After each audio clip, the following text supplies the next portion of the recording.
Daghang salamat, Sunyani Performing Arts.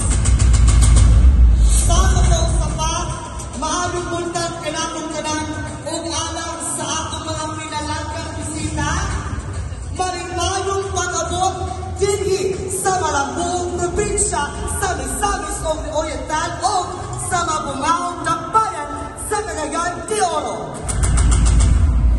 Karong adlaw ang bulahan ikang tanan mga igsoon nga makauban ang atong mga espesyal na bisita. Higay pa sa mga nagkalain-lain ahensya sa atong kapuluhang gobyerno nga gipanguluhan sa atong pinalagang representante gikan sa siligang rehiyon ng probinsya sa Leyte. Kung diiniyahang ipahimuskan ang pagtuso sa usa ka maayos, mabilis, maginhawa at masayang mga serbisyo o programa sa atong gobyerno alang sa mga matag pamilyang Pilipino. Mga igsoon atong pangpakan, Leyte 1st District Representative o ang atong Speaker of the People, Ferdinand Martin J. Romualdez.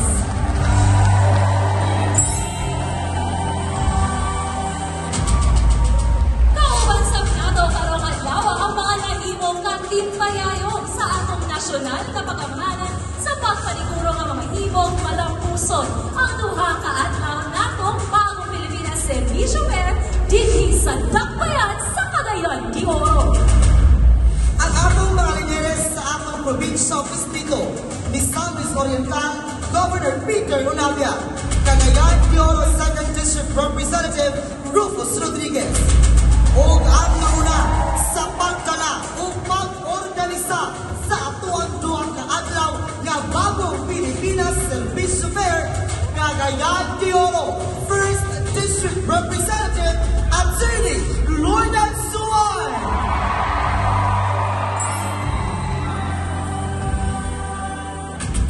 Sa nakausapan, daghang salamat kaninyong tanan. Usa ang na-formal na sugakon ng Bagong Pilipinas Servicio Fair dinhi sa dakbayan sa Cagayan.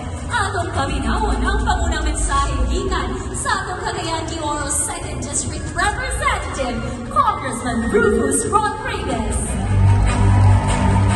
Salamat ng buntag kanatong tanan. The Honorable Speaker of the House of Representatives, the ever-judicious, energetic, strong leadership under the House of Representatives, our Speaker, Martin Romualdez.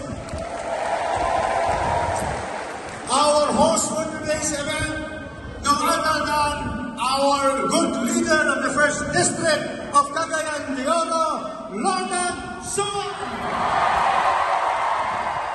All our officials, our deputy speakers, my colleagues in Congress, our distinguished representatives of the different departments and agencies of our government, today, the Speaker is bringing to you the Bagong Pilipinas Servicio Fair for all of you to receive the benefits this morning. Never in the history of Cagayan de Oro has a speaker has come to the city to be able to bring all government, all the departments and they are here to be able to serve the good people of Cagayan de Oro City. It is Speaker Martin Romualdez who have done that for all of us karong adlaw.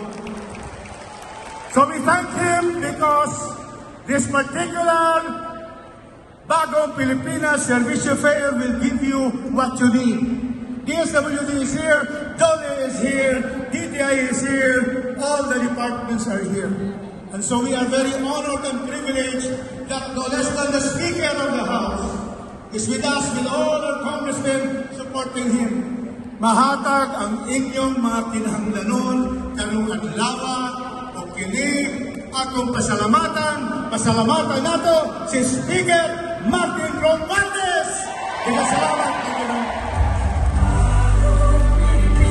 Maraming salamat po, Congressman Rufus Rodriguez. Mga igsoon, sulod sa duha ka adlaw ang Bagong Pilipinas Servicio Fair, nakikiusa sa mga ahensya sa atong gobyerno aron na mas paspas na madala o mahatag ang mga klase-klase ng tabang ug serbisyo serbisyo sa atong mga katawan dili sa Cagayan de Oro.